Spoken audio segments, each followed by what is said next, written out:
आइए बच्चों, हम लोग मिशन फॉर डिफेंस मैथ्स 2020 के अंतर्गत कुछ विशेष महत्वपूर्ण प्रश्नों को सॉल्व करते हैं। क्वेश्चन नंबर फर्स्ट आपका इस प्रकार से है, यदि 1a और p समांतर श्रेणी में हो और 1gp गुणोत्तर श्रेणी में हो तब इनमें क्या संबंध होगा।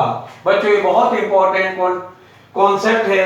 इस कॉन्सेप्ट की सहायता से हम लिख सकते हैं 2a बराबर 1 प्लस p, क्योंकि मध्य के पद में दो का गुणा और दोनों का योग नंबर 1। इसी प्रकार gp के लिए लिख सकते हैं कि g square equals to 1 into p, तो g square equals to p।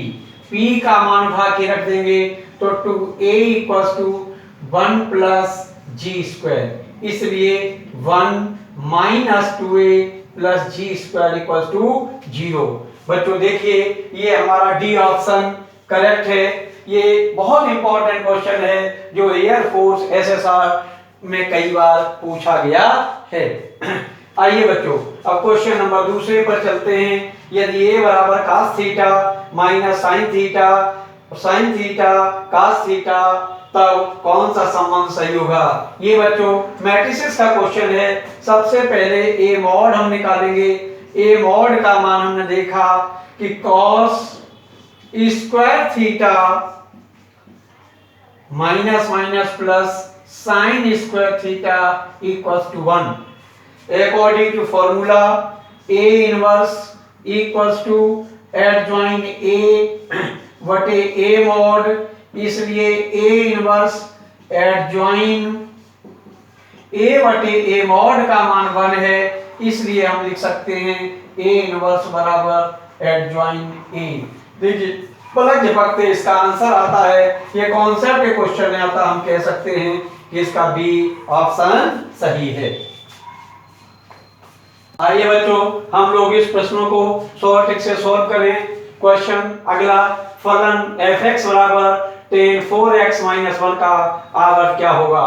बच्चों इसके लिए फॉर्मूला आप लिखेंगे fx बराबर tan ax प्लस b का आवर्त बच्चों इक्वल्स टू t मीन्स आवर्त बटे a मॉड। इसी के आधार पर हम देख सकते हैं कि x से पहले a बराबर 4 है, इसलिए इसका आवर्त t अपॉन a का मान 4 इक्वल्स टू t, इसके लिए पाई होता है, इसलिए पाई बटे 4 होगा। अतः हम कह सकते हैं बच्चों हमारा a विकल्प सही है। tan ax प्लस b का आवर्त हमारा पाई होता है। tan 22 होल नंबर 1/2 का मान क्या होगा। बच्चों इसको शॉर्ट ट्रिक से लगाने के लिए हम लिख सकते हैं कि tan a/2 equals to under root 1 minus cos a upon 1 plus cos a। Put a equals to 45 degree, इसलिए tan 45/2 equals to 1 minus 1 upon root 2 upon 1 plus 1 upon root 2। It means root 2 minus 1 upon root 2 plus 1। Root 2 minus 1 root 2 minus 1 multiple करेंगे, जिससे हमारा root 2 minus 1 बटे 1 आएगा। इसका whole square हम लिख सकते हैं कि अंडर रूट 2 माइनस 1, क्योंकि बच्चों tan 22 होल नंबर 1/2 डिग्री 0 से 90 के बीच में है, जो हमेशा पॉजिटिव रहता है। अतः हम कह सकते हैं कि हमारा सी विकल्प सही है। आइए बच्चों हम इन प्रश्नों को शॉर्ट ट्रिक से सॉल्व करें। यहां लिया गया है कि y equals to sec inverse under root 1 plus x square, इसलिए sec y equals to under root 1 plus x square. बच्चों हम लोगों ने ट्रायंगल फॉर्मेट किया, ये वैल्यू y है, sec का मान 1 plus x square hypotenuse upon base और परपेंडिकुलर x हुआ, इसलिए हम लिख सकते हैं कि tan y equals to x upon one, तो y equals to tan inverse x d y बटे d x equals to one upon one plus x square. बच्चों हम जानते हैं कि d d x of tan inverse x का मान one upon one plus x square होता है, अतः हम कह सकते हैं कि हमारा डी विकल्प सही है। ऐसे प्रश्न बच्चों NDA, SSR, double air force में कई बार आ चुके हैं। इनको एलिमिनेट न करें, डायरेक्ट कन्वर्जन करके इसका डिफरेंशिएट कर सकते हैं।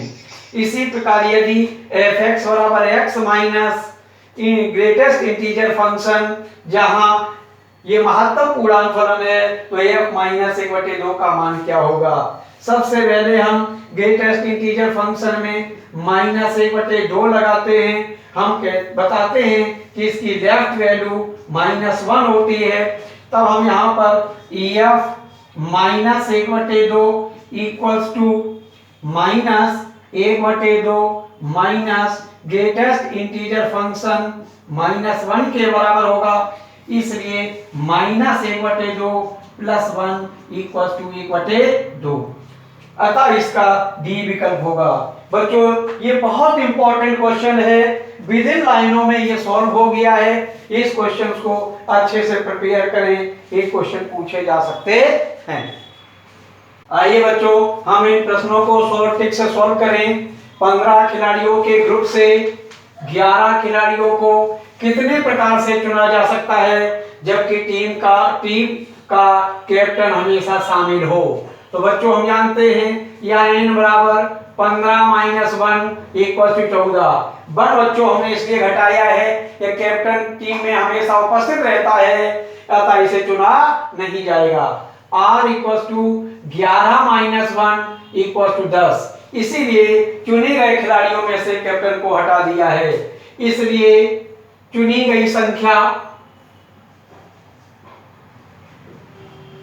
गई संख्या बराबर 14C 10 इक्वल्स टू 14C4।